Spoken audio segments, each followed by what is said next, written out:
पसंद आऊं, मैं तेरे दिल को भाऊं, ऐसा मुझको बना,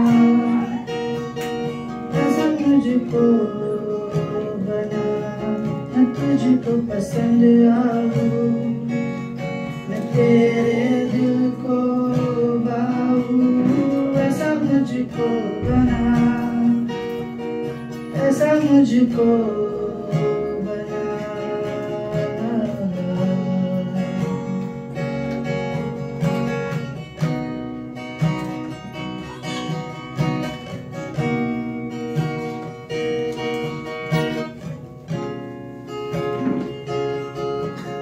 मेरे अंदर तेरी आदतों को भर दे,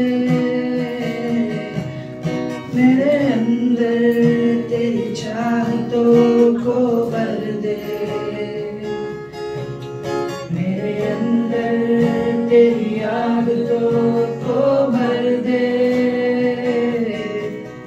मेरे अंदर तेरी चाहतों को भर दे, मैं तुझको पसंद आऊं, मैं तेरे दिल को भाऊं, ऐसा मुझको बना,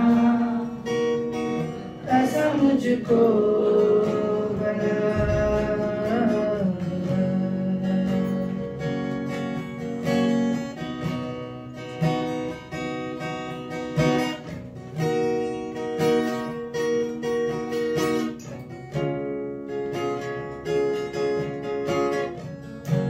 मैं ना करूं मेरे मन की, दौड़ूं तेरी मर्जी को, मैं ना करूं मेरे मन की, दौड़ूं तेरी मर्जी को, लग जाए ऐसी लग तेरी, कुछ और ना भूल जाए, तेरी हर ख्वाहिश को मैं अपनी आदत बना लूं, ऐसा मुझको बना, ऐसा मुझको बना, तेरी हर ख्वाहिश को मैं अपनी आदत बना लूं, ऐसा मुझको बना, ऐसा मुझको बना।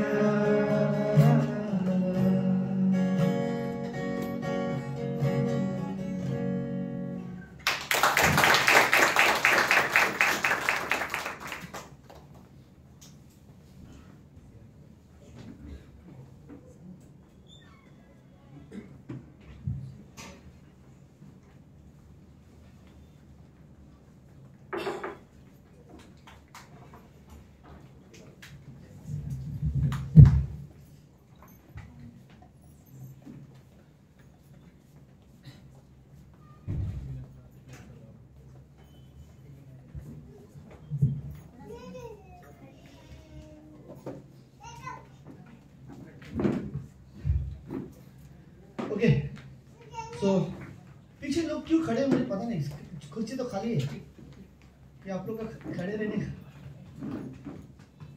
ओके, वाह वाह, आपका स्वागत करते हैं, ऐसे वाह में वाह नाम निकल गया।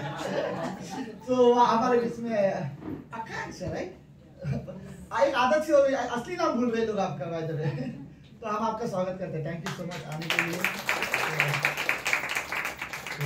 जोसेफ मसीह और उनकी पूरी फैमिली की आज हमारे साथ है, रियली बहुत अच्छे विश्वासी है। मैं जाता था इनके घर में सिखाने, नहीं मजाक नहीं कर रहा, सीरियसली बोल रहा, बट सीख के आता था मैं आपके जीवन से, सच सीरियसली बहुत बहुत अच्छे विश्वासी है। और आज पहला मैसेज जोसेफ सर शेयर करने वाले हैं, उनके बारे में एक ही वर्ड में बोलूँगा कि उनके लिए इस धरती पर अगर कोई कीमती है तो वे खोए लोग, कि कैसे उन्हें सुसमाचार बताना, सिर्फ उनको मौका मिलना चाहिए, राइट। चाहे वो रिक्शा वाला हो, चाहे कोई भी हो, उनके बाजू में कोई बैठा हो, तो वो यीशु मसीह के बारे में बताते हैं। मुझे रियली ये आदत आपकी बहुत अच्छी लगती है। थैंक यू सो मच आपके जीवन के लिए। तो बस हम उनका स्वागत करते हैं आज। सो आज वो पहला मैसेज है, वो हमेशा कहते हैं।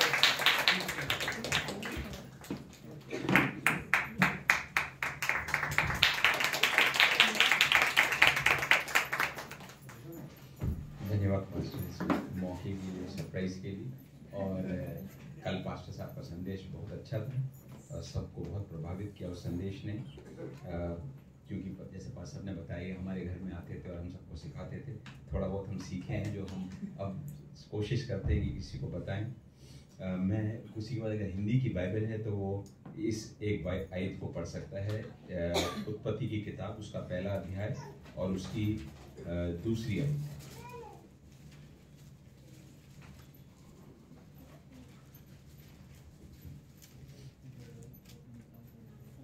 बेडौल व सुनसान पड़े थे और गहरे जल के ऊपर अंधियारा था तथा परमेश्वर का आत्मा जल के ऊपर मंडराता था। और प्रेरितों के काम उसका 17वां अध्याय और उसकी 26वीं आयत।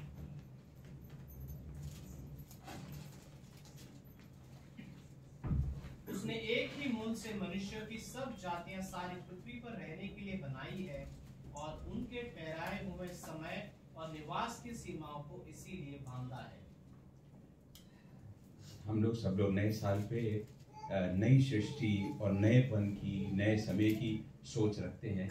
और मैं आज सुबह ये उत्पत्ति की किताब को पढ़ रहा था और ये मुझे पहला जो उत्पत्ति का पंक्ति है बहुत अच्छी लगी कि हमने सृष्टि जब हुई थी, परमेश्वर के एक सोच था और उस सोच में ये कलीसिया थी, आज की पूरी संसार की कलीसियाएं थी और वो हर विश्वासी जो यीशु मसीह के दूसरे आने तक है वो सब उनकी सोच में थे।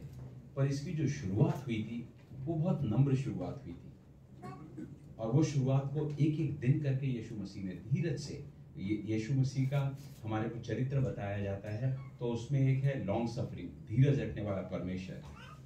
और उसने धीरज से, तो पृथ्वी बेडौल थी और अंधकार में थी। विश्वासी लोग, हम लोग विश्वास में आए, इससे पहले हम अंधकार में थे, हम बेडौल थे, हम कभी कुछ करते थे कभी कुछ करते थे। हर एक की एक टेस्टिमनी है हर एक की कि मेरा जीवन वैसा था जैसी पृथ्वी थी।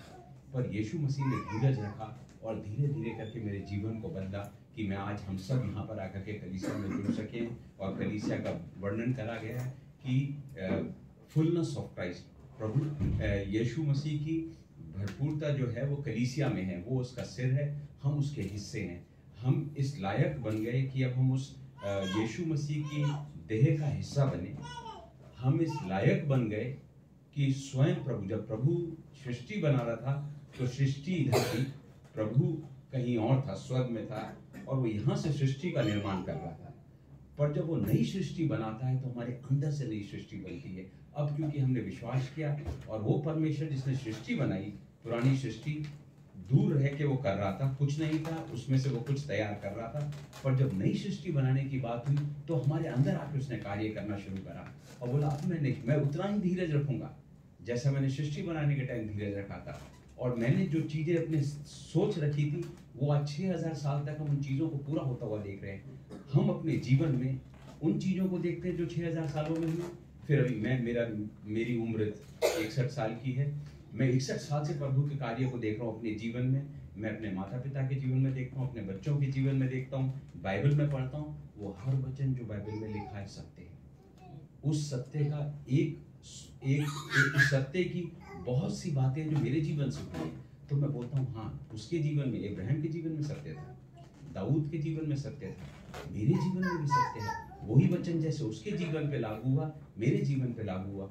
और उसकी ये वाली जो आयत हमने दूसरी पढ़ी, ये हम सबको बहुत एक तरीके से एक शांति प्रदान करेगी ये वक्त। इसमें क्या लिखा है कि he has made from one blood every nation, हम सबको बनाया है पूरी पृथ्वी पे रखने के लिए। और उसने डिटरमिन किया है हमारे समय, प्री अपॉइंटेड टाइम, यानी कि जब सृष्टि बन रही थी 2023 पहला जनवरी एक कलीसिया यहाँ पर होगी जिसकी स्थापना बहुत पहले पास्टर काल ने करी होगी। उसी कलीसिया में का एक हिस्सा ये होगा। शायद वो शुरू तो बैंड्रा से हुई या माहिम से हुई, फिर देखते हैं आज पूरे भारत में चली गई, नेपाल में चली गई, बॉल्टीमोर से शुरू हुई, पूरी दुनिया में गई, लेकिन एक दिन में नहीं हुआ। उसका निर्धारित समय था, प्री अपॉइंटेड टाइम, उसका निर्धारित समय था। फिर बाउंड्रीज ऑफ देयर ड्वेलिंग, मैं कहाँ रहता हूँ, किस देश में, किस शहर में, किस जगह पर, किस बिल्डिंग में, किस जगह नौकरी करता हूँ, किस कलीसिया से जुड़ता हूँ, वो भी निर्धारित करा गया है। जब सृष्टि बन रही थी तो ये सोच में था, अब हम उसको पूरा होता हुआ देख रहे हैं। तो हम लोग 1 जनवरी को हम लोग कितनी अहमियत देते हैं, बट ये बोलते हैं वो क्या, सूरज के चारों तरफ पृथ्वी ने एक साल लगाया कि सूरज के पास पूरा चक्र किया 1 साल में। कल पृथ्वी जहां पर होगी 365 साल पहले, 365 दिन पहले वो कल की जगह पर होगी, परसों वहां की जगह पर होगी। तो एक तरीके से नए साल फिर अपने आप में बहुत अहमियत नहीं रखता, पर जब मैं प्रभु की वो योजना को देखता हूँ जो अनंत की योजना है, उस अनंत की योजना में हमारे जीवन, हर विश्वासी के जीवन जो यहाँ पर बैठे हुए हैं, बहुत अनोखे थे। सृष्टि को हमने बनते हुए देखा, 6 दिन में प्रभु ने किस तरीके से आकार दिया, फिर कहा कि आदम हवा को बनाया, फिर कहा सृष्टि की देखरेख करो। 6000 साल तक लोग वही चीज को नए तरीके से देख रहे हैं, नई चीजें हो रही हैं। पर अब मैं उस सृष्टि की इतनी चिंता नहीं करता हूँ जितना मैं वो नई सृष्टि को बनना चाहता हूँ, क्योंकि मैं जानता हूँ एक नया आसमान और एक नई पृथ्वी बनने वाली है, नया जेरूसलम आने वाला है, और मैं उस सृष्टि का हिस्सा हूँ। तो एक सृष्टि तो बन चुकी है, वो सृष्टि के बारे में बहुत लोग विचार कर रहे हैं कि वो सृष्टि से ढल रही है, मौसम बदल रहा है, पहाड़ बदल रहे हैं, नदियां सूख रही है, समुद्र सूख रहे हैं, जानवर चले गए, वो सृष्टि ढल रही है। पर नई सृष्टि अनंत की है और वो मजबूत होती जा रही है, और हम उस सृष्टि का हिस्सा हैं। हम उस सृष्टि का हिस्सा हैं जो ना बदलने वाली है, अनंत की है, वैसी ही जैसे कि पृथ्वी बनी थी और परमेश्वर की सोच में थी, जो 6000 साल तक होती रही, उसी नई सृष्टि में हम हिस्सा हैं। और इस सृष्टि को बनाने का कार्य अंदर से बाहर को हो रहा है कि पवित्र आत्मा हमारे अंदर है और हमारे को उस सृष्टि में जोड़ा जा रहा है और उस सृष्टि के नए काम करा जा रहा है, जिससे हम सुसमाचार सुनाते हैं। हम उस नई सृष्टि में बनाने के काम में भागीदार होते हैं परमेश्वर के साथ, कि पवित्र आत्मा मुझे किसी के पास लेके जाता है, फिर मैं उससे जाकर कुछ बात करता हूँ, वही पवित्र आत्मा उस व्यक्ति को बताता है पाप के बारे में, धार्मिकता के बारे में, आने वाले न्याय के बारे में, और फिर वो विश्वासी और अविश्वासी उसका मन टूटने लगता है। मैं नहीं तोड़ता हूँ, पवित्र आत्मा तोड़ता है। नई सृष्टि बन रही है और हम सब एक्चुअली आज की तारीख में, आज हम लोग यहाँ पर मिले, हम इस चीज़ का आनंद उठाएं, इस चीज़ के लिए यीशु मसीह का धन्यवाद दें कि यीशु मसीह सृष्टि जब बन रही थी तब मेरा कोई योगदान नहीं था। नई सृष्टि बन रही है, हम सबका योगदान है। अब प्रभु कहता है नई सृष्टि मैं बोल के नहीं बना रहा हूँ, मैं करके बना रहा हूँ। मेरे सोच में है, और उस सोच का एक काम हो चुका है क्या, कि हमारे समय निर्धारित हो चुके हैं, हमारी जगह निर्धारित हो चुकी है, हम क्या करेंगे, कहाँ रहेंगे, किन के बीच में रहेंगे, ये सब निर्धारित है।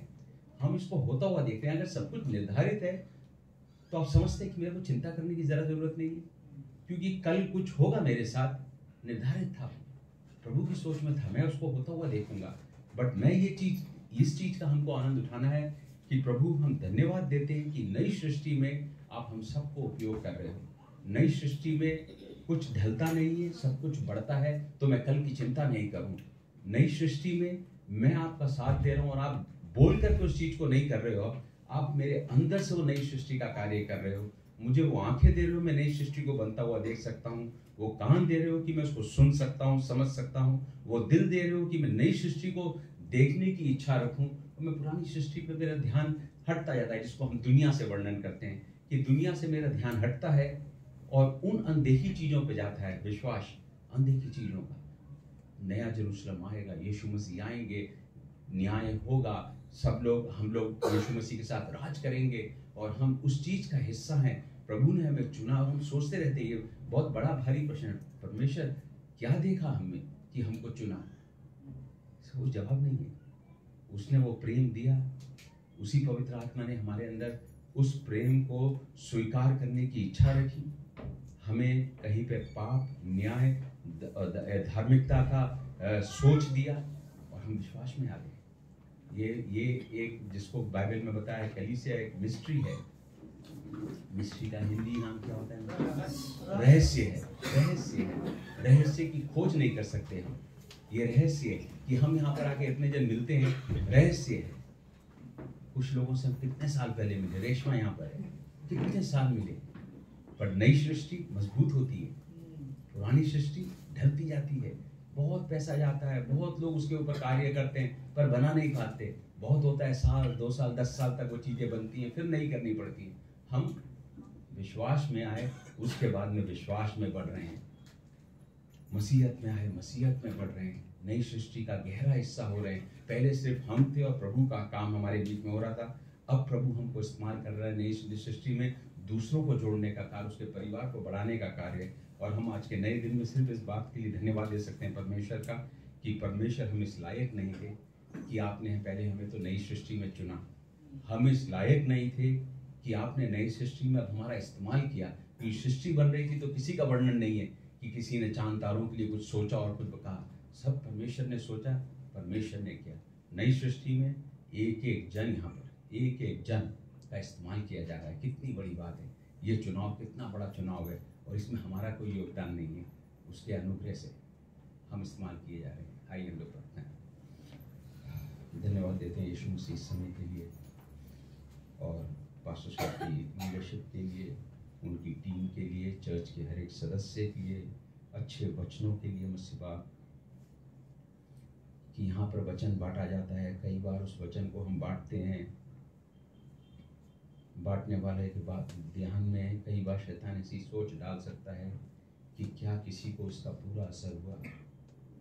पर यह नई सृष्टि के बनने के कार्य है, रहस्य है, एक कलीसिया का रहस्य है जिसमें बोलना भी आपकी तरफ से होता है, सुनना भी आपकी तरफ से होता है, आज्ञा पालन आपकी तरफ से होता है और सब कुछ पवित्र आत्मा के द्वारा होता है।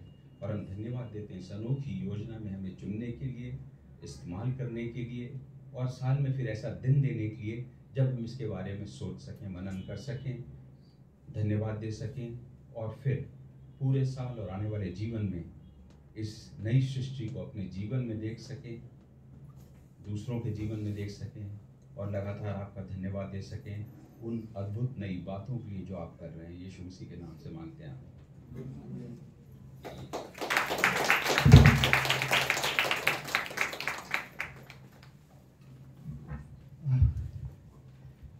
Thank you so much Joseph sir. हमेशा सुनने के लिए तैयार रहते हैं, लेकिन नहीं, सीरियसली बहुत अच्छा था। तो नई सृष्टि का कार्य आज परमेश्वर हमारे अंदर से कर रहे हैं, राइट? और हमारे अंदर से कार्य करना है तो पवित्र आत्मा अंदर चला गया ताकि कार्य कर सके। और जो नई सृष्टि है हम उसके हिस्से हैं, राइट? फिर बना क्यों रहा है अगर हम नहीं है तो? परमेश्वर के लिए तो स्वर्ग है ही, वो तो हमारे लिए बनाया जा रहा है, राइट? नई सृष्टि। हमें ओके, लेट्स हम अपनी जगह पे खड़े होते हैं।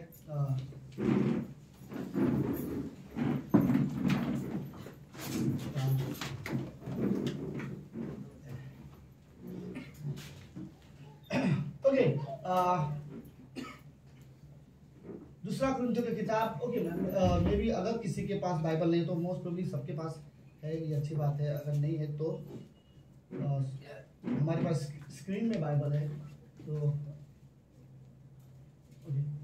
इसमें वर्सेस नहीं डाला सूरज सर। ओके, दूसरा कुरिन्थियों का 5वां अध्याय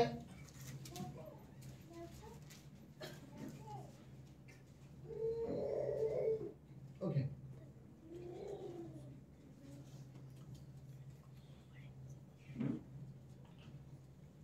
16 पंक्ति। ओके, 16 पंक्ति है, 14 ओके, 14वीं पंक्ति में लिखा है, क्योंकि मसीह का प्रेम हमें विवश करता है, इसलिए हम यह समझते हैं कि जब एक सबके लिए मरा तो सब मर गए, और वह इस निमित्त सबके लिए मरा कि जो जीवित है वह आगे को अपने लिए न जिए, परंतु उसके लिए जो उसके लिए मरा और वो फिर जी उठा। 16वीं पंक्ति में लिखा है, अतः अब से हम किसी को शरीर के अनुसार नहीं जानेंगे। ओके, सब लोग है? ओके 16वीं पंक्ति है। अतः अब से हम किसी को शरीर के अनुसार ना समझेंगे, और यदि हमने मसीह को भी शरीर के अनुसार जाना था, पौलुस ये बता रहे कि उस जमाने में जो लोग थे यीशु मसीह के लिए खाली एक इंसान के रूप में जानते थे। तो अगर तुमने यीशु मसीह को वैसे नहीं जाना जैसे जानना चाहिए था, तो सिर्फ इंसान की तरह जाना था, तो ठीक है। बोलता है मसीह को भी शरीर के अनुसार जाना था, तो भी अब से उसको ऐसा हम नहीं जानेंगे। 17वीं पंक्ति बोलता है सो यदि कोई मसीह में है तो वो एक नई सृष्टि है। ओके, परमेश्वर डेफिनेटली नई सृष्टि हमारे लिए बना रहा है, लेकिन तुम खुद नई सृष्टि हो। परमेश्वर ने तुम्हें नया बनाया, तुम नए हो। ओके, हम लोग बात करेंगे इस बारे में कि हम कैसे नए, लेकिन हम नए। तो जो मसीह में है, ये वर्ड बड़े संसार के बड़ा भेदभाव वाला शब्द है, कि अगर आप विश्वासी सुनेंगे तो ये कैसी बात है, जो मसीह में, बट ये परमेश्वर ने चुना है, राइट। और जो परमेश्वर पर विश्वास करते हैं, तुम भी हो सकते हो अगर विश्वास करोगे तो जो यदि कोई मसीह में है, क्या आप इस बात से खुश हो कि आप मसीह में हो? Yes. अरे वाह, ये वर्ड तो बड़ा अच्छा दोस्त है आप लोग का, राइट। बट लेकिन रियली, हाँ, ओके, तो ये शब्द हमें रियली इंकरेज करती है। ठीक है, आप विश्वासी होने की वजह से कई बार आपको कुछ चीजें सुनना पड़ता है, रिश्तेदारों की वजह से, कोई और दोस्तों की वजह से, समाज की वजह से सुनना पड़ता है। कोई बात नहीं, बाइबल खोलो और दूसरा कुरिन्थियों का 5वां अध्याय और 17वीं पंक्ति पढ़ो, राइट। अगर यदि कोई मसीह में है तो वो नई सृष्टि है, पुरानी बातें बीत गई है, देखो वे सब नई हो गई है, राइट। सो ओके, लेट्स यहीं तक। ओके, हम प्रार्थना करते हैं। प्रभु यीशु, हम धन्यवाद देते हैं आज के दिन के लिए और इस सुंदर समय के लिए। पिता, आप महान और आप जीवित और पवित्र परमेश्वर हो। धन्यवाद प्रभु यीशु, इस सभा को आप आशीष देना। गॉड थैंक यू, हम आपके जो कार्य है नई सृष्टि का, हम उसके हिस्से हैं। मे भी हमारे कोई रोल नहीं है, लेकिन हम जानते हैं वो जो भी हो रहा है हमारे लिए हो रहा है, और ये आपका अनुग्रह है, ये आपका प्रेम है कि आप हमें इस धरती से अलग रखना चाहते हो। आप दोबारा हमें इस धरती पर नहीं रखना चाहते जहां पर पाप फैल चुकी है, और आप हमारे लिए नई जगह रखना चाहते हो। ये आपका प्रेम है परमेश्वर। धन्यवाद। इस कमरे में हर एक व्यक्ति नया है। मे भी लोग एक दूसरे से फैमिलियर हो जाए, या लोग खुद को भी नया ना समझे, लेकिन आपके लिए नया है। ये यीशु मसीह के लहू के वजह से है, ये फिनिश वर्क के वजह से है, सब नए हैं। धन्यवाद प्रभु यीशु मसीह। ये सिर्फ जनवरी का 1 तारीख नहीं हमारे लिए, ये मे भी पूरे साल हर दिन हमारे लिए, हम ये कह सके प्रभु हर दिन नया है। आपने हमें नया बनाया है। धन्यवाद पिता परमेश्वर, धन्यवाद देते हैं। ये प्रार्थना यीशु मसीह के नाम से करते हैं, आमीन आमीन। आप सब लोग बैठ सकते हैं।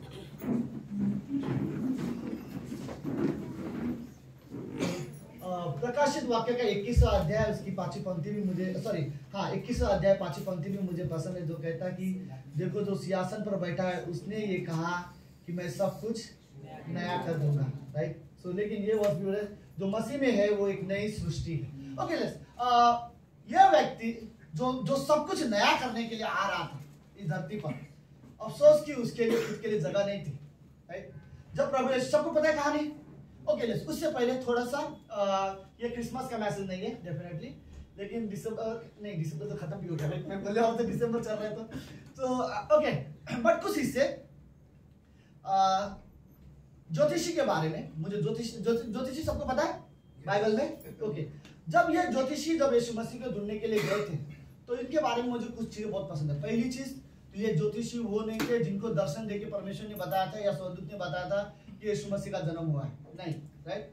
ज्योतिषी वो लोग हैं जो पढ़ाई करने वाले लोग थे, उन्होंने स्टडी किया था, वो बाइबल को जानते थे, और बाइबल के और परमेश्वर के भविष्यवाणी को समझकर वो जानते थे कि यीशु मसीह का जन्म का समय आ चुका है, राइट।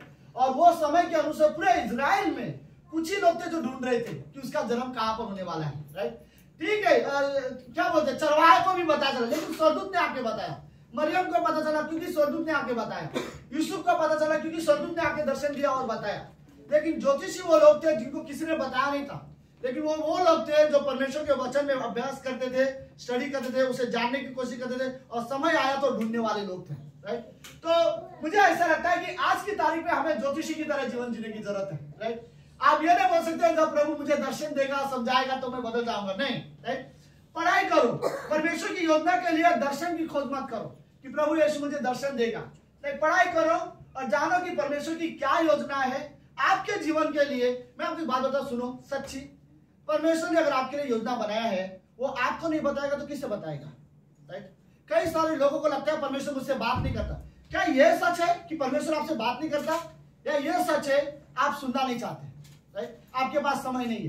दोनों सच है, राइट। मैं भी ऐसा तो हो ही नहीं, परमेश्वर हमसे बात नहीं करना चाहता, तो मैं भी ऐसा नहीं कि मैं कभी ये नहीं बोलूंगा कि परमेश्वर मुझसे क्यों नहीं बात करता, शायद मैं सुनने के लिए तैयार नहीं हूं, राइट। तो मैं ये कहूंगा कि हमें उन ज्योतिषी की तरह बनने की जरूरत है कि हम परमेश्वर की हमेशा दर्शन की खोजी ना हो, राइट, और हमेशा चमत्कार की हमें जरूरत ना पड़े। देखो मैं ये बोला था, चमत्कार डेफिनेटली परमेश्वर का काम है, राइट। और ये चमत्कार वर्ड सब मुझे तो लगता है खाली हमारे लिए चमत्कार वर्ड, परमेश्वर के लिए तो कुछ भी नहीं, राइट। क्या करना है उसे, मरे हुए को जिंदा कर देना, तो आपके जीवन में कुछ और चीजें करना, तो उसके लिए कुछ भी नहीं है, राइट। पर हमारे लिए चमत्कार है, जो नहीं हो सकता वो हो रहा है, वो हमारे लिए चमत्कार है। तो ज्योतिषी ने कोई दर्शन का इंतजार नहीं किया, कोई चमत्कार का इंतजार नहीं किया। ज्योतिषी ने अभ्यास किया, पढ़ाई किया और जाना कि परमेश्वर का समय है उसका जन्म का, तो वो यीशु मसीह को ढूंढने के लिए चले गए थे, राइट। तो वो बुद्धिमान लोग थे जो यीशु मसीह को ढूंढने के लिए चले गए। ये चीज मुझे उनकी बहुत अच्छी लगी थी। दूसरी चीज मुझे ज्योतिषी लोग क्या लगा पता है, यीशु मसीह गाय के गोटे में पड़ा होता ना रखा हुआ है, और मरियम बाजू में बैठी है और देख रही है, यूसुफ वहां पे बैठे देख रहे हैं। और ये इनको जो बाइबल इनको बोलता है, ये बुद्धिमान लोग हैं, ये ज्योतिषी लोग हैं, और ये लोग आके उस बच्चे के सामने आराधना कर रहे हैं, राइट। देखो पता है क्या, इनके लिए मुझे एक खास बड़ा अच्छा लगा ये सोचते हुए, यीशु मसीह ने अभी जस्ट जन्म लिया, पैर पे खड़ा भी नहीं हुआ, पर वो जानता है ये जो जन्मा है ये राजा है, राइट, ये उद्धार करता है, ये जानते थे, इसलिए उन्होंने वहां पर वर्शिप करना शुरू कर दिया था, राइट। तो कई बार हमें परमेश्वर के हर चमत्कार या कार्य देखने की जरूरत नहीं है। मैं जानता हूं परमेश्वर कौन है, तो मुझे आराधना करने की जरूरत है, राइट। तो ज्योतिषी की मुझे दूसरी बात ये बड़ी अच्छी लगी कि वो लोग जब वहां पे गए, उन्होंने परमेश्वर की आराधना करना शुरू किया, राइट। मरियम भी देख रही है, इतने बड़े लोग जिनको आप बुद्धिमानी लोग बोलते हैं, जिनको ज्योतिषी लोग बोलते हैं, वो आए हैं और ये एक बच्चे का क्या कर रहे हैं, आराधना कर रहे हैं, राइट। और मरियम इस बात से बाइबल में लिखा है, मरियम को कुछ समझ में नहीं आता, मरियम सिर्फ देखती रही और सोचती रही। मरियम को तो ये भी समझ में नहीं आता, हमें खुद को जगह नहीं मिल रहा था, हम कहाँ जाए कहाँ रहे, बड़ी मुश्किल से हमें जगह मिली है, इनको कहाँ से पता चला हम यहाँ पर हैं, और यहाँ पर आके ये लोग क्या कर रहे हैं, आराधना कर रहे हैं, राइट। और दूसरी चीज, फिर तीसरी चीज उसने देखा कि वही ज्योतिषी लोग आके क्या कर रहे हैं, उनको तोहफा दे रहे हैं, राइट। उन्होंने यीशु मसीह के सामने गिफ्ट रखा था, सोना था, रुबान था और गंधरस था, राइट। और ये चीजें उन्होंने परमेश्वर के सामने भेज दिया। ओके, आज की तारीख में अगर मुझे परमेश्वर को कुछ तोहफा देना है, पता नहीं क्या दोगे, आपके पास क्या है जिससे परमेश्वर खुश हो सकता है, आपके पास क्या है जो आप परमेश्वर को देखकर बोलोगे और परमेश्वर आपको बोलोगे ये मुझे क्या दिया, राइट। सिंपल चीज है, ओके। परमेश्वर ने, मुझे लगता है अगर हमें परमेश्वर को कुछ दे सकता हो तो ये, परमेश्वर ने मुझे ये जीवन दिया एक तोहफे की तरह से, राइट। इस जीवन को मैं कैसे जीता हूं, ये मेरी ओर से परमेश्वर को तोहफा है, इससे बाहर मैं कुछ नहीं दे सकता। परमेश्वर आपने मुझे जीवन दिया, आपने मुझे नया जीवन दिया, अब ये नया जीवन मैं आपके लिए जीता हूँ, मैं आपके लिए जी रहा हूँ, यही मेरी ओर से तोहफा है, इससे अलावा कुछ नहीं। और ये तीसरी चीज ज्योतिषियों ने वहां पर किया था, मुझे वो अच्छी लगी थी, ओके। चौथी चीज मुझे ज्योतिषियों की सबसे अच्छी लगी, पता है क्या, हेरोदेस राजा ने ज्योतिषियों को क्या बोला था, जाओ और यीशु मसीह को ढूंढो, अगर तुम्हें वो मिल जाए तो मुझे बताना वो कहां पर है। और ये क्या सोच रहा था, अगर मुझको पता चलेगा कि यीशु मसीह कहां पर है तो ये जाएगा और यीशु मसीह को जान से मार देगा, ये उसका प्लान था। परमेश्वर के दूत ने दोबारा ज्योतिषियों को दर्शन दिया और बोला कि तुम्हें हेरोदेस के पास नहीं जाना है। तो अगले दिन जब उठे तो वो दूसरे रास्ते से अपने घर चले गए, वो दोबारा हेरोदेस। तो मुझे ये अच्छा लगा, ओके सुनो, जो परमेश्वर के खिलाफ है हमें उनके पास जाने की जरूरत नहीं है, राइट। जो परमेश्वर के बारे में या परमेश्वर के खिलाफ है या परमेश्वर के बारे में कोई गलत प्लान कर रहे हैं, राइट, या परमेश्वर की निंदा करने वाले लोग हैं, हमें जरूरत नहीं ऐसे लोगों के साथ बैठने का, ऐसे लोगों के साथ ज्यादा समय मुझे संगति करने का, जो भी प्लीज करना चाहते हैं, राइट, सीरियसली, ओके। तो मुझे ये चौथी चीज रियली अच्छी लगी कि कुछ लोगों से साथ चुनो कि परमेश्वर दिखा रहा है कि मुझे इनके साथ ज्यादा समय नहीं बिताना है, तो सच में चुनो, राइट। क्योंकि वहां पर रहकर अगर आप परमेश्वर की महिमा नहीं कर पाओगे या परमेश्वर की योजना में नहीं हो तो वो जगह सच में अच्छी नहीं है, राइट। और ये मुझे ज्योतिषों की अच्छी लगी, ओके। और उस हिस्से में मुझे और एक अच्छा लगा था मे बी यूसुफ और मरियम की कहानी में, ओके। और इनके लिए हम ये बता रहे राइट कि यीशु मसीह जो नया करने आ रहा है, लेकिन उसको जगह नहीं मिल रहा था, राइट। पता रात को यीशु मसीह सब जगह पे, सॉरी यूसुफ सब घर घर में जा रहे हैं, सब। देखो ये कोई सिंपल वर्ड नहीं था, मे बी शायद ऑलमोस्ट रोने जैसा चेहरा होगा। मरियम ऑलमोस्ट दर्द दे रहा है, उसको दर्द हो रहा है, वो बच्चा पैदा होने वाला है, और प्रॉब्लम ये है कि कहीं रहने को जगह नहीं मिल रहा है, और ये लोग अंदर से डरे हुए हैं, कोई तो जगह दे। और हर घर में जैसे वो पहुंच रहे, यीशु बार बार डर, मे बी शायद डर के मारे थोड़ा जोर से ठकठका रहा होगा, राइट। कोई आओ जल्दी, और फिर जल्दी में लोग आते बोलते क्या हुआ, हमें जगह चाहिए, मेरी पत्नी प्रेग्नेंट है, वो बच्चा पैदा करने वाली है, और वो कहते नहीं नहीं मेरे यहाँ पे जगह नहीं है। और इस तरह से वो लोग सबको, हर व्यक्ति वो दोनों को भेज देते थे। मैंने इस बारे में सोचा है, आप सब लोग हैं? सुनो अभी। फिर भी लास्ट व्यक्ति ने कहा कि मेरे पास तो जगह नहीं है, लेकिन एक गाय का गोटा खाली है, तुम्हारी परिस्थिति के हिसाब से आप वहां पर रह जाओ। पर मेरा सवाल ये है, अगर वो लोग जानते कि ये जो इसके पेट में जो बच्चा है ये उद्धार करता है या ये राजा है, तो शायद सब दरवाजा खोलते, राइट। कोई भी नहीं रखता था उसके लिए, कोई भी मना नहीं करता था। अगर किसी को भी ये पता होता, अगर जिस व्यक्ति ने गाय का गोटा दिया वो व्यक्ति बोलता है मैं बाहर जाता हूं, आप अपनी पत्नी को लेकर अंदर जाओ। अगर उसे ये पता होता कि ये मसीहा है, ये उद्धार करता है, ये परमेश्वर ने भेजा हुआ मसीहा परमेश्वर है, अगर ये जानते तो शायद कोई भी उसके लिए कोई इस तरह से प्रॉब्लम ये था, कोई जानता ही नहीं था, राइट।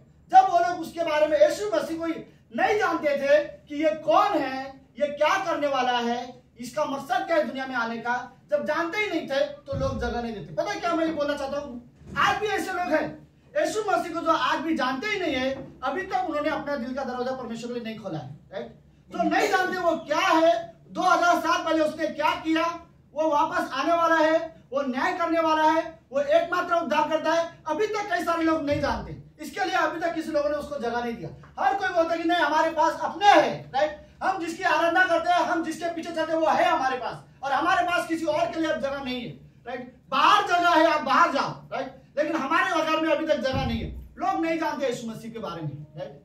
इमेजिन करो अगर यूसुफ ने समझाया होता उन्हें कि ये वो मसीहा है जो परमेश्वर ने ये वादा किया वो मसीहा है, अगर उनमें से एक विश्वास भी कर लेता तो शायद दरवाजा खुलता। मेरा मतलब सिंपल यही था, यीशु मसीह को जगह नहीं मिली सिर्फ इसलिए क्योंकि लोग जानते नहीं थे, राइट। आज भी अगर लोग यीशु मसीह को नहीं जानते हैं तो लोग दरवाजा नहीं खोलते। लेकिन ये बहुत अच्छी बात है कि कई बार सुसमाचार के जरिए लोग जान रहे हैं और लोग दरवाजा खोल रहे हैं, राइट। और लोग बोल रहे हैं कि ओके वो मसीहा को मैं विश्वास करना चाहता हूँ, वो मसीह। और मैं भी अगर ये किसके वजह से तो दूसरे विश्वासी के वजह से, राइट। क्योंकि परमेश्वर स्वर्ग से ना परमेश्वर गॉस्पेल प्रीच करने आ रहा है, ना स्वर्गदूत आ रहे हैं, विश्वासी ही प्रीच कर रहे हैं, राइट। लेकिन सिंपल ये था, वो मसीहा जो सब कुछ नया करने वाला था उसके लिए जगह नहीं था, लेकिन वो आकर सबके लिए जगह तैयार कर रहा है, राइट। यूहन्ना की किताब में वो बोलता है 14वें अध्याय में, मैं स्वर्ग में जा रहा हूँ तुम्हारे लिए ताकि जगह तैयार करूँ, राइट। वो तुम्हारे लिए नया जगह होगा। अगर मैं जाऊंगा वहां पर, अगर जगह नहीं है तो मैं बनाऊंगा, राइट। ताकि तुम, क्या वर्स है उसमें दूसरी तीसरी पंक्ति बोलती है, ताकि तुम वहां रहो जहां मैं रहूं, राइट। और वो नया जगह हो तुम्हारे लिए। ये जगह नहीं है तुम्हारे लिए, ये जगह अब खराब हो चुका है, राइट। पाप और बुराई की वजह से ये जगह अब खराब हो चुका है। अब मैं तुम्हारे लिए नया जगह बनाना चाहता हूँ, और परमेश्वर हमें अपने साथ रखना चाहता है। वो नई जगह है, और वो नई जगह हम जानते हैं, नई सृष्टि सब बड़े आसान है, पर तुम नई सृष्टि हो, तुम्हें परमेश्वर ने नया बनाया है, तुम खुद अपने आप में नए हो। क्योंकि जो मतलब इस संसार की चीजें अब तुम्हारे अंदर नहीं है, इस संसार को अब अधिकार भी तुम्हारे अंदर नहीं है, तुम नए हो, पर इतनी आसानी से नहीं हो। यीशु मसीह ने उसकी कीमत चुकाई है, और उसकी कीमत चुकाने की वजह से हम सब परमेश्वर में आज नए हैं, राइट।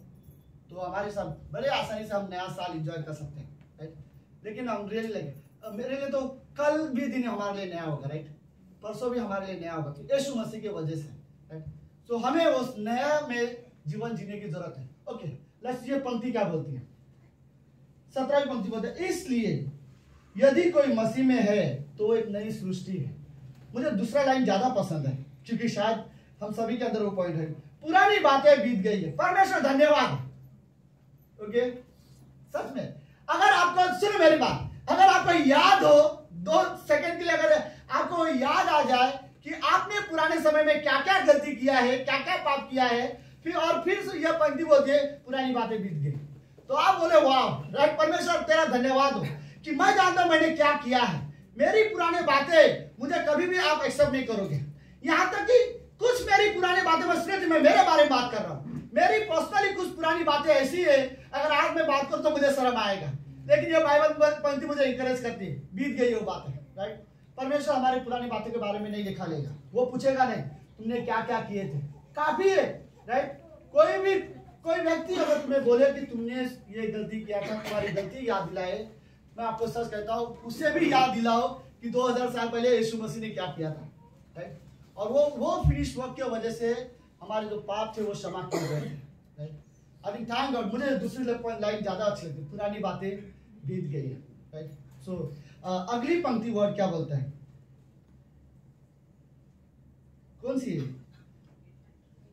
सॉरी, 16वीं पंक्ति, अब से हम किसी को शरीर के अनुसार नहीं जाने देंगे। लेकिन पौलुस बोलता है अब से हम किसी को ऐसा नहीं देखेंगे कि किसने क्या गलती किया है, उसने 2 दिन पहले क्या किया था, 2 महीना पहले उससे क्या किया था, उसने मुझे क्या बोला था, उसने गलत कैसे किया, इस चीजों में अब उसने अगर शरीर में कोई गलती किया भी होगा तो हम उसे उस तरह से नहीं देखेंगे, राइट। लेट्स परमेश्वर को उसके काम करने दो। अब हमारे लिए सिर्फ इतना है कि वो मसीह में कौन है, राइट। मसीह के लिए वो कौन है और मसीह में वो कौन है। ओके, और एक पंक्ति कुरिन्थियों का 3रा अध्याय,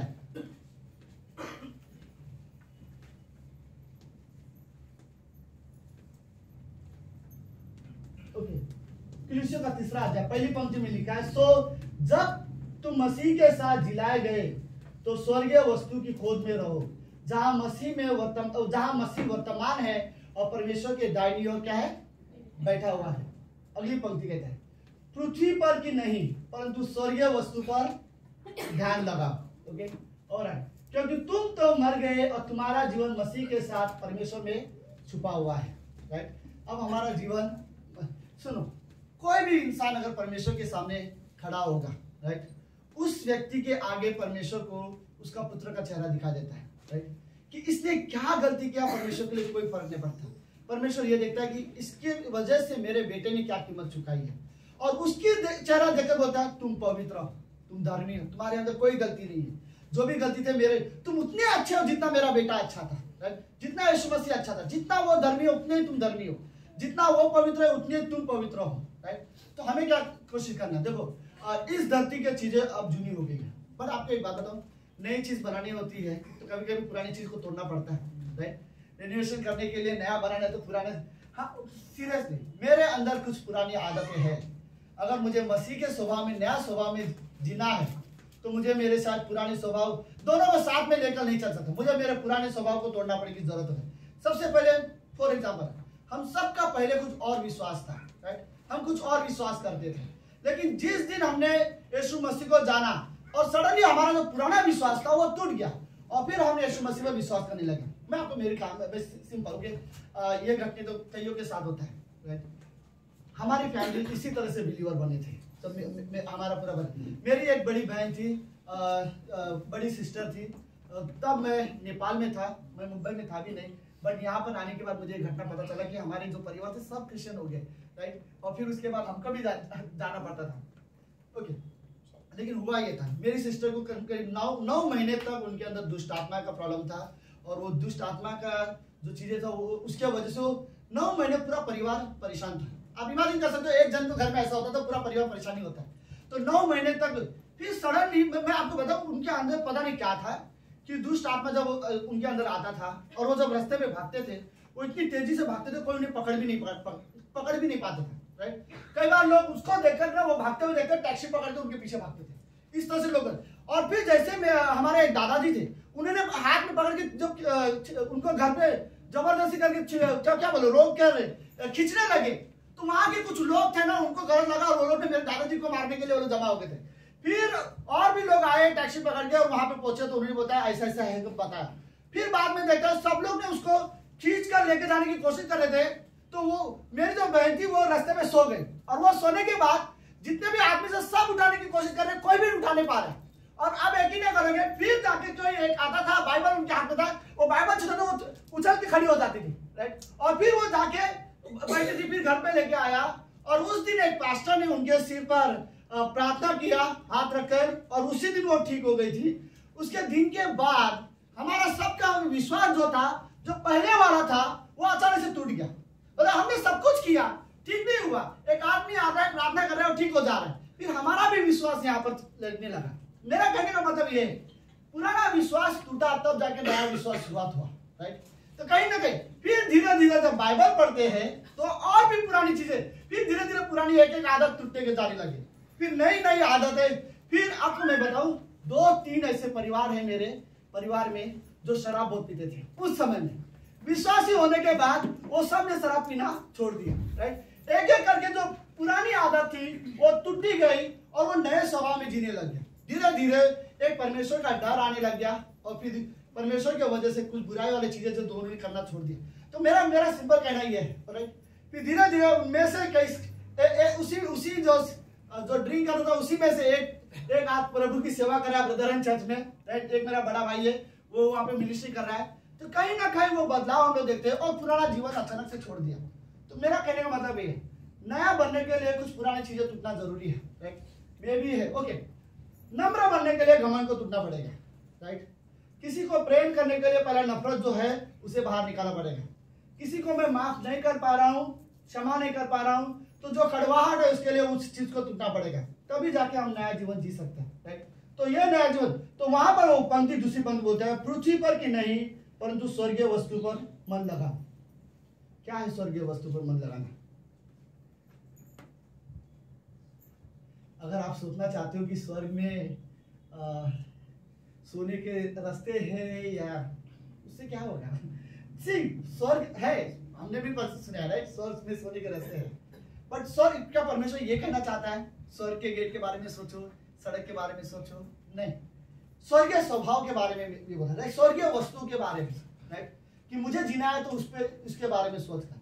तो स्वर्गीय चीजों में मुझे एक ही चीज सबसे पहले लगती है, परमेश्वर की उपस्थिति वहां पर, राइट।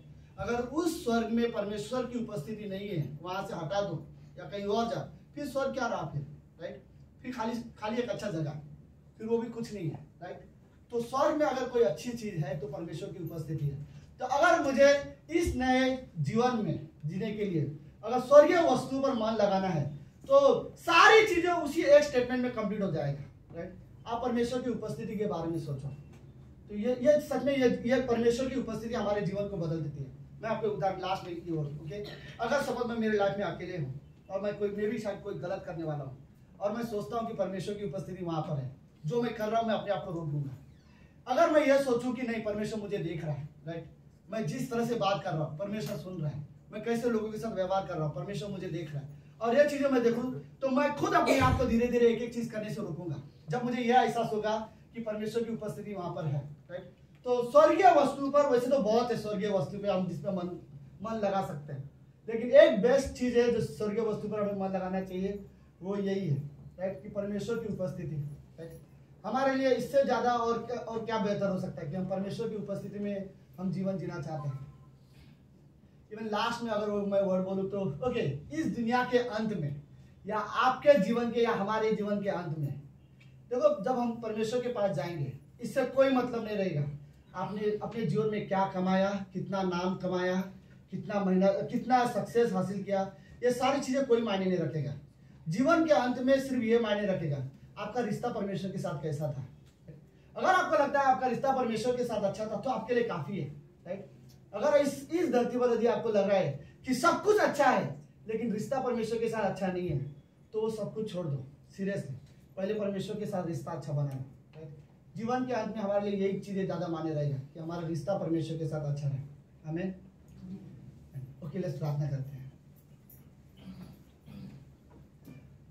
प्रभु यीशु, हम धन्यवाद देते हैं आज के दिन के लिए और एक सुंदर समय के लिए। पिता, आप महान और जीवित और पवित्र परमेश्वर हो। प्रभु, आप हमें रियली सिखाओ कि हम इस जीवन में गॉड स्वर्गीय वस्तु पर मन लगा सके। स्वर्गीय वस्तु, स्वर्ग में जो आपकी उपस्थिति है, स्वर्ग में जो आराधना होती है, स्वर्ग में जो पवित्रता है जो इस धरती पर नहीं है, स्वर्ग में जो अनंत जीवन है, स्वर्ग में जो शांति है, वो इस धरती पर नहीं है। स्वर्ग में जो शुद्धता है, जो धार्मिकता है, स्वर्ग में आपकी उपस्थिति है प्रभु। हमें सिखा होगा कि हम स्वर्गीय वस्तु पर मन लगा सकें। हमारे लिए नया साल यही हो कि हम परमेश्वर की स्वर्गीय वस्तु पर मन लगाएं, क्योंकि स्वर्ग में ये चीज़ें आपने परमेश्वर हमारे लिए रखा है। धन्यवाद प्रभु यीशु मसीह। अगर परमेश्वर कुछ सोचता है तो हमारे बारे में, अगर परमेश्वर कुछ कार्य करना चाहता तो हमारे लिए, अगर यीशु मसीह भी स्वर्ग में प्रार्थना कर रहा है तो हमारे लिए, अगर स्वर्गदूत को आज्ञा दिए जा रहे हैं तो हमारे लिए, यदि नया स्वर्ग नई पृथ्वी बन रहा है तो हमारे लिए। परमेश्वर ये चीज़ें साबित करते कि हम आपके लिए कितना कीमती हैं। धन्यवाद पिता परमेश्वर। प्रभु आप रियली हमें सिखाओ कि हम इस जीवन में आपके साथ मजबूत रिश्ता रखना सीखें। हमारे लिए सच में मायने रखता है परमेश्वर, आपके साथ एक अच्छा रिश्ता हो, हमारा एक मजबूत रिश्ता है, इतना अच्छा रिश्ता प्रभु कि जीवन में कोई भी कठिन परिस्थिति आए हम आपको छोड़ के ना जाए, हम आपके साथ रिश्ते में मजबूत खड़े रहे। हम ये प्रार्थना करते हैं। धन्यवाद पिता परमेश्वर, धन्यवाद देते हैं। प्रार्थना यीशु मसीह के नाम से करते हैं, आमीन। ओके, हम सब खड़े होकर अपनी जगह पे और वर्शिप टीम प्लीज आप लोग आ जाओ। और लेट्स कैंडल लाइट सर्विस होगा। हर साल के 1 तारीख को हम लोग कैंडल लाइट सर्विस करते हैं। तो कुछ अशर्स है पीछे जो कैंडल्स पास कर सकते हैं। ओके,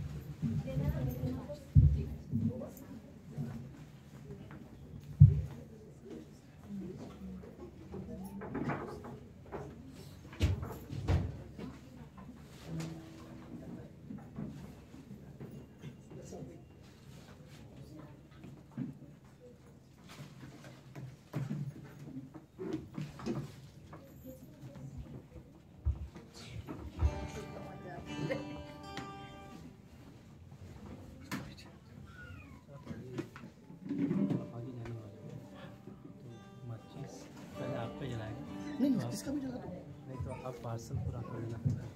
बंद नहीं होगा, एक कैंडल जला दो, बोलो रोशनी बात। हाँ 2-3 जला तुमने, 2-3 जला, एक ही जलाएगा सर।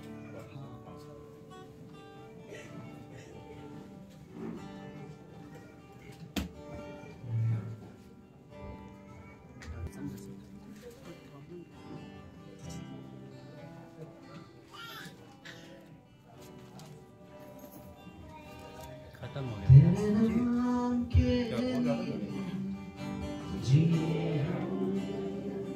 अभी जलाना है। हाँ कैंडल खत्म हो गया। कैंडल खत्म हो गया। कैंडल है कि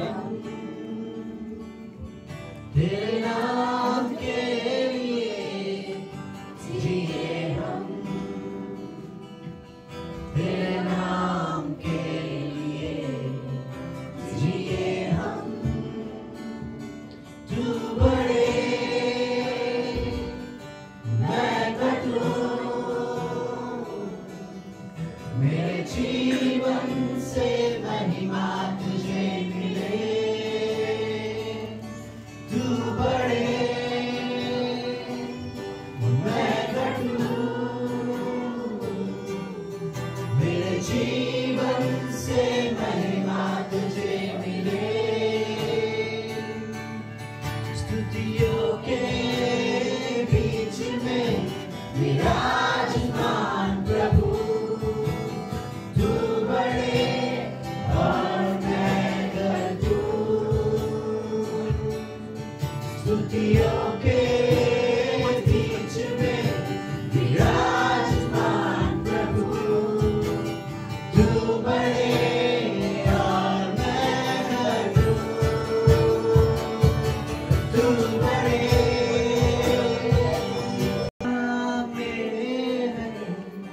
चंद्राई यीशु नाम में है रिहाई।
तू बढ़े मैं घटूं, मेरे जीवन से महिमा तुझे मिले। सब मिलकर तू बढ़े मैं घटूं, मेरे जीवन से महिमा तुझे मिले। तू बढ़े मैं घटूं, मेरे जीवन से महिमा तुझे मिले।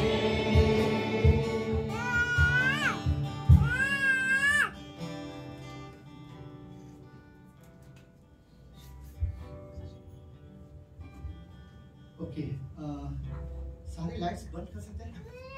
उस लाइट के बदले बाहर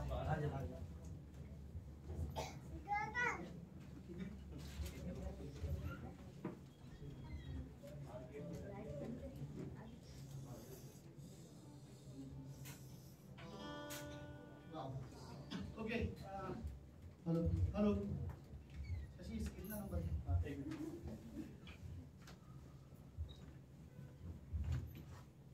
सबके हाथ में कैंडल्स है? हेलो माइक चेक, आवाज आ रहा है? वाह, ये अच्छा लग रहा है। कभी कभी सर्विस ऐसे भी करना चाहिए। ये वाला कैंडल नहीं, जो क्या बोलते हैं इसके लिए जाते हैं लोग। नहीं, कैंडल है नहीं, ऐसा नहीं जीना नहीं। क्या जस्टिस के लिए बोलते हैं ना, न्याय हो चुका है, राइट? ओके, मत्ती का 5वां अध्याय और उसकी 14वीं पंक्ति में लिखा है कि तुम जगत की ज्योति हो, right? और जगत की दिया ऐसा नहीं हो सकता कि उसे खटिया के नीचे, पुराने जमाने में ऐसे लाइट्स नहीं थे तो दिया ही होता था। तो यीशु मसीह ने वही उदाहरण दिया कि कोई व्यक्ति के घर में जब दिया होता है तो क्या करते हैं, घर के ऊंचाई वाले एरिया में रखते हैं ताकि सारी जगह रोशनी मिले, राइट? वो लोग कोई भी दिया को लेकर खटिया के नीचे नहीं रखता, किसी ने नहीं, कोई भी नहीं रखता खटिया के नीचे। अगर खटिया के नीचे अगर रखेंगे तो वो पूरी तरह से उजाला नहीं दे पाएगा। बस आप ट्राई कर सकते हो, राइट? आपके सबके दिया नीचे रखो, सबके नीचे है तो, लेकिन ये है हमारे पास बहुत से दिए फिर भी उतना उजाला नहीं है, राइट? लेकिन अगर ये ज्योति अगर रोशनी ऊपर किया जाए, तो देख रहे हो कि रोशनी ये ज्यादा ज्योति देता है। ओके, सो परमेश्वर क्या कहना चाहता है यहाँ पे कि तुम जगत की ज्योति हो। पता है क्या है, इस संसार को सच्ची रोशनी की जरूरत है। सच्ची रोशनी खुद प्रभु यीशु मसीह है। मतलब रोशनी का मतलब पता है क्या होता है, सच्चाई, राइट? मतलब अगर लाइट हो तो वहां पर क्या है, सब साफ साफ दिखाई देता है, राइट? अगर अंधेरा रहेगा तो सच क्या है मुझे पता नहीं, हमें खाली गेस करना पड़ेगा, राइट? तो परमेश्वर के वचन ऐसे है जैसे कि गेस करने जैसा नहीं है, शायद परमेश्वर ऐसा होगा या शायद परमेश्वर वैसा होगा, नहीं। बाइबल में साफ साफ लिखा है परमेश्वर कैसा है। और अगर तुम परमेश्वर के बारे में थोड़ा भी जानते हो कि वो क्या है, उसने क्या किया है, अगर तुम जानते हो तो तुम रोशनी हो, राइट? और तुम जगत की रोशनी हो। तुम यही रोशनी जाके लोगों को बता सकते हो कि परमेश्वर आपसे प्रेम करता है। देखो ये वर्ड बहुत बड़ी और बहुत कीमती शब्द है। शायद हम जब आउटरीच में ये शब्द इस्तेमाल करते हैं, परमेश्वर आपसे प्रेम करता है, राइट? और ये वर्ड किसी को बोलना मतलब वही होता है कि तुम रोशनी दिखाने की कोशिश कर रहे हो। हम कैंडल लाइट सर्विस में भी शायद इसलिए कर सकते हैं ये सोचकर, मुझे नहीं पता क्या आप इस साल, अगर आप इस कमरे में, आपको बोल रहा हूं आप सब रोशनी हो, मुझे नहीं पता, लेकिन अगर आप एक व्यक्ति को भी इस साल, एक व्यक्ति को भी अपनी रोशनी के बारे में बताओ कि यीशु मसीह कौन है और आप उसे उद्धार में लेके आओ, तो मानो ऐसा होगा कि आप जो जगत की ज्योति हो, आपके वजह से कोई और रास्ता देख रहा है, राइट? मैं रियली कहना चाहता हूँ ऐसे कारण बनो कि जिसके वजह से किसी को रास्ता दिखाई दे, राइट? तुम वो कारण बनो जिसके वजह से लोग यीशु मसीह को जाने। और ये बहुत अच्छा रीजन होगा, राइट? कि अगर कैसा आपको लगेगा सुनने में कि ब्रिजेस के वजह से, ब्रिजेस हमारे में, ब्रिजेस के वजह से जोगेश्वरी में एक आदमी आज यीशु मसीह में आया, राइट? उसका उद्धार के वजह से, उद्धार करता परमेश्वर है, लेकिन उसको ब्रिजेस के वजह से उसने जाना, राइट? ऐसे इस कमरे में हर कोई व्यक्ति, पता ना इस साल आप कितने लोगों के लिए रोशनी का कारण बनोगे, राइट? अगर आप सच में यीशु मसीह के बारे में आप लोगों को बता रहे हो तो आप जगत की ज्योति हो, राइट। और इमेजिन इतने सारे ज्योति रहेंगे तो कितने सारे लोगों को पता चलेगा कि यीशु मसीह कौन है। इसीलिए हम लोग ये सर्विस करते हैं। हमेशा याद रखो, तुम इस जगत की ज्योति हो। परमेश्वर इसलिए बोलना चाहता है क्योंकि इस जगत को रोशनी की जरूरत है, राइट। लोग अंधकार में जीने की आदत डाल चुके हैं, राइट। और परमेश्वर बोलता है तुम ज्योति हो, तुम इस सच्चाई को बता सकते हो। आमीन। बस प्रार्थना करते हैं। प्रभु यीशु, हम धन्यवाद देते हैं आज के दिन के लिए और एक सुंदर समय के लिए। इस कमरे में हर एक व्यक्ति सच में अगर आपको जानता है वो ज्योति है। प्रभु ये रोशनी ऐसा ना हो कि छुपाए, ये रोशनी ऐसा ना हो कि वो किसी खटिया के नीचे छुपा हुआ हो। प्रभु ये रोशनी ऐसा हो जो किसी को उजाला दे, जो किसी को बताए कि उद्धारकर्ता कौन है, किसी को बताए कि सच्चा परमेश्वर कौन है। प्रभु यीशु, आप रियली मदद करना। धन्यवाद पिता परमेश्वर, आपके वचन रियली कहते प्रभु तुम जगत की ज्योति हो। इस कमरे में लोग रियली जगत हम इस जगत की रोशनी बन सकेगा क्योंकि ये रोशनी हमें आपसे मिली हुई है, आपके अनुग्रह आपके प्रेम से वजह से मिली हुई है। ये रोशनी हमें बाइबल से मिला हुआ है और ये चीज़ हम लोगों को बता सके, ये प्रार्थना करता हूँ। प्रभु मैं विश्वास करता हूँ इस कमरे में वो लोग हैं जो आपसे सपने प्रेम करते हैं और आपके पीछे चलना चाहते हैं। परमेश्वर धन्यवाद देते हैं। ये प्रार्थना यीशु मसीह के नाम से करते हैं।